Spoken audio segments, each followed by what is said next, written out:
Hello friends, इस video में हम जो है फ्लो नेट के बारे में बात करने वाले हैं। फ्लो नेट से संबंधित जो है जो उसकी प्रॉपर्टी होती है उससे संबंधित जो है एक एक नंबर क्वेश्चन जो है एग्ज़ाम में डायरेक्टली पूछ लिए जाते हैं। तो वो चीज़ हम जो है इस वीडियो में सीखेंगे। तो ये जो फ्लो नेट होता है वो फ्लो नेट जो है दो लाइनों से मिलकर बना होता है। एक होता है फ्लो लाइन और दूसरा होता है इक्विपोटेंशियल लाइन। अब ये दो लाइनें कहाँ से हमें मिलती हैं? जब हम सीपेज एनालिसिस करते हैं तो जब हम टू डायरेक्शनल सीपेज को पढ़ते हैं तो टू डायरेक्शनल सीपेज को समझने के लिए हम जो है लाप्लास इक्वेशन का यूज़ करते हैं। अब लाप्लास इक्वेशन को फोरियर सीरीज के आधार पर जब हम सॉल्व करते हैं तो हमें जो है दो लाइनें प्राप्त होती हैं। एक होती है फ्लो लाइन और दूसरी होती है इक्विपोटेंशियल लाइन। ठीक है। और फ्लो लाइन क्या होती है? फ्लो लाइन वो वाली लाइन है कि फ्लो की दिशा में, ठीक है, फ्लो के डायरेक्शन में जिस पाथ पे वाटर के मॉलिक्यूल जो है गति करेंगे या चलेंगे उस लाइन को ही हम क्या कहेंगे? फ्लो लाइन कहेंगे।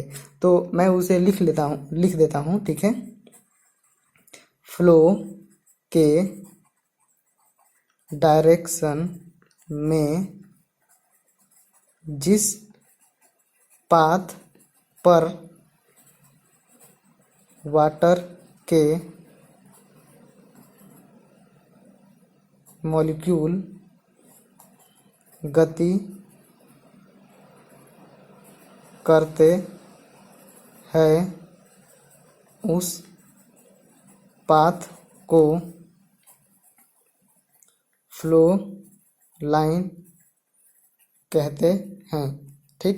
अब इक्विपोटेंशियल लाइन क्या होता है? इक्विपोटेंशियल लाइन वो वाली लाइन होती है कि फ्लो लाइन जो है उसके परपेंडिकुलर किसी डॉटम से समान एलिवेशन वाले पॉइंट को मिलाने वाली जो लाइन होती है उसे हम क्या कहते हैं? इक्विपोटेंशियल लाइन होती है। इसे हम पहले लिख लेते हैं, इसके बाद हम समझते हैं। ठीक है।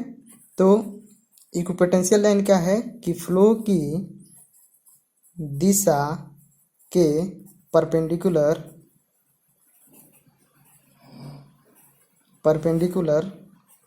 किसी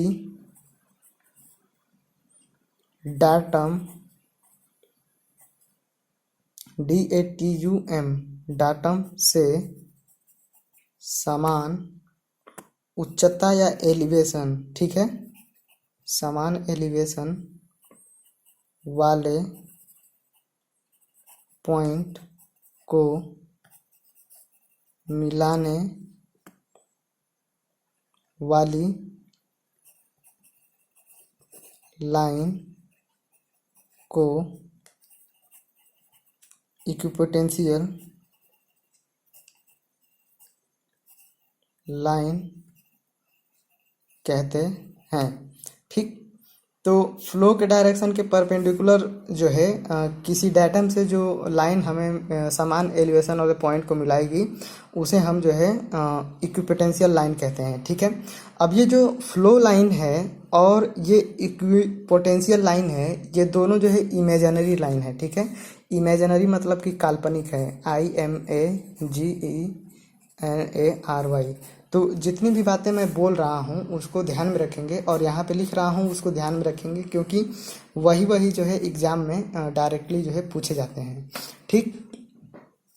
तो मैं यहाँ पे अब इसको बनाता हूँ। तो हमने फ्लो लाइन की बात करी और इक्विपोटेंशियल लाइन की बात करी, तो इसी से मिलके जो है हमारा जो है फ्लो नेट बनता है। ठीक है।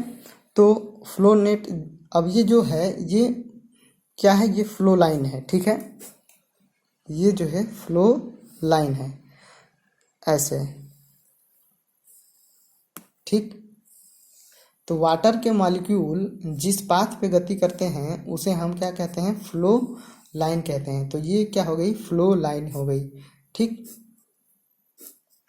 अब ये जो है यहाँ से यहाँ तक क्या है? ये टोटल जो है हेड लॉस है। ठीक। जब सीपेज होगा तो सीपेज में हेड लॉस होगा, तो ये टोटल जो है हेड लॉस है।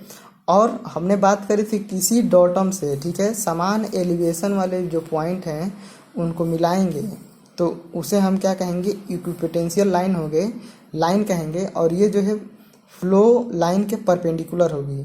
तो ये वाली जो लाइनें हैं ये फ्लो लाइनें हैं और इनके परपेंडिकुलर क्या है, ये वाली जो लाइन है, ये सारी की सारी लाइनें ये क्या है, इक्विपोटेंशियल लाइन है। ठीक, तो ये चीज़ हो गया।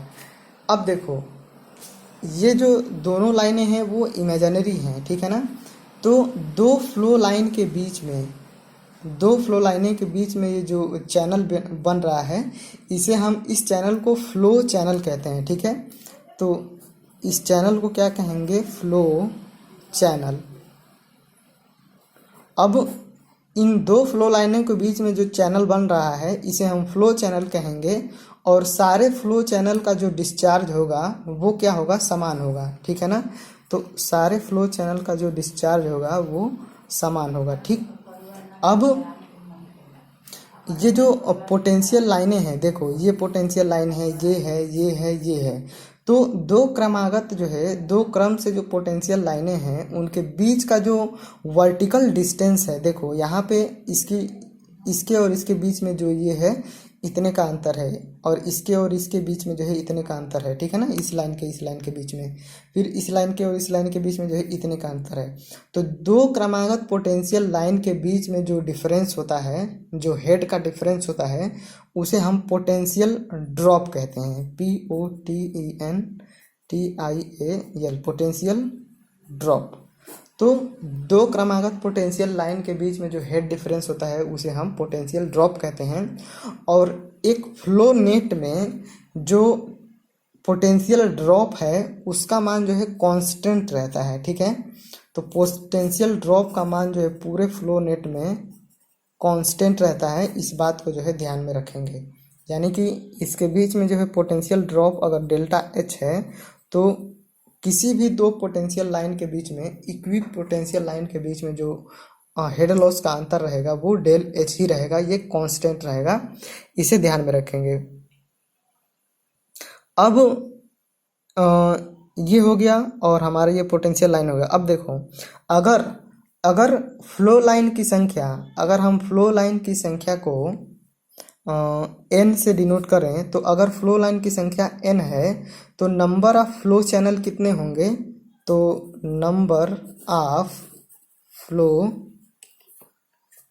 चैनल, CHANNEL, तो नंबर ऑफ फ्लो जो चैनल होंगे जिसे हम NF से डिनोट करेंगे वो n-1 होंगे। क्योंकि देखो 1 2 3 4, यहाँ पे 4 फ्लो लाइनें हैं तो फ्लो चैनल कितने हैं, 1 2 3, तो 3 फ्लो चैनल हैं। इसी तरीके से अगर जो इक्विपोटेंशियल लाइन है, तो अगर इक्विपोटेंशियल लाइन की संख्या n है तो पोटेंशियल ड्रॉप कितना होगा, तो number of POTENTIAL, potential drop. तो इसे ND से डिनोट करेंगे तो वो कितना होगा, n-1 होगा। यानी कि देखो यहाँ पे 1 2 3 4, तो अगर हमारे पास 4 इक्वी पोटेंशियल लाइन है तो पोटेंशियल ड्रॉप कितना है, 1 2 3। तो जितनी इक्विपोटेंशियल लाइन है उससे कम, जितनी फ्लो लाइन है उससे कम एक फ्लो चैनल होगा और उससे कम जो है हमारा पोटेंशियल ड्रॉप होगा। इसके बाद से ये जो फ्लो लाइनें हैं, ठीक है, दो फ्लो लाइन है अगर, तो दो फ्लो लाइनें और दो क्रमागत इक्विपोटेंशियल लाइन के बीच में जो घिरा हुआ क्षेत्रफल होगा उसे हम फ्लो फील्ड कहेंगे, ठीक है। तो दो क्रमागत फ्लो लाइन, तो हम मान लेते हैं कि एक ये वाली फ्लो लाइन और एक ये वाली फ्लो लाइन, दो क्रमागत फ्लो लाइन हो गई। और दो क्रमागत इक्विपोटेंशियल लाइन, तो हम ये और ये वाली पकड़ लेते हैं। तो इसके बीच में जो ये घिरा हुआ एरिया है इसे हम क्या कहते हैं, फ्लो फील्ड कहते हैं, ठीक है। तो ये क्या है, फ्लो फील्ड है, FLOW, flow FIELD, flow field है, ठीक। तो अगर सॉइल एनिसोट्रॉपिक रहेगी तो ये जो फ्लो फील्ड है वो रेक्टेंगुलर होगा, ठीक है ना, RECTANGULAR। तो अगर एनिसोट्रॉपिक रहेगी तो ANISOTROPIC। तो अगर सॉइल एनिसोट्रॉपिक है तो फ्लो फील्ड क्या होगा, रेक्टेंगुलर होगा। क्यों? क्योंकि जो परमिबिलिटी है, परमिबिलिटी क्या होगी, समान नहीं होगी, ठीक है ना। परमिबिलिटी जो है एक्स डायरेक्शन में अलग होगी, वाई डायरेक्शन में अलग होने के कारण ये फ्लो चैनल और इक्विपोटेंशियल लाइन जो है दोनों अलग अलग हो गए। अगर हम बात करेंगे आइसोट्रोपिक सॉइल की, तो जो फ्लो फील्ड है वो स्क्वायर होगा, ठीक है। आइसोट्रोपिक अगर सॉइल रहेगी तो ये जो फ्लो फील्ड रहेगा वो स्क्वायर रहेगा, ठीक। और ये जो दोनों जो है फ्लो लाइनें हैं, इनके बीच की जो दूरी होती है वो हमेशा क्या रहती है, कांस्टेंट रहती है।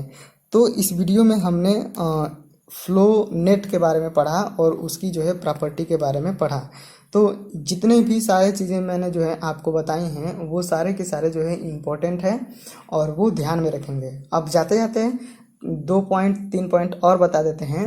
तो ये जो फ्लो नेट बना है, ये जो जाल बना हुआ है, ये वाला जो जाल बना हुआ है जिसे हम फ्लो नेट कहते हैं, इस फ्लो नेट से जो है हम डिस्चार्ज ज्ञात कर सकते हैं, अपलिफ्ट प्रेशर ज्ञात कर सकते हैं, पोर प्रेशर या सीपेज ज्ञात कर सकते हैं और एग्जिट हाइड्रोलिक ग्रेडियंट ज्ञात कर सकते हैं। तो लास्ट में जो भी चीज़ें मैंने बताई वो सारी इंपॉर्टेंट है, इस चीज़ को ध्यान में रखना। और 1 नंबर इससे तो फंस ही जाते हैं।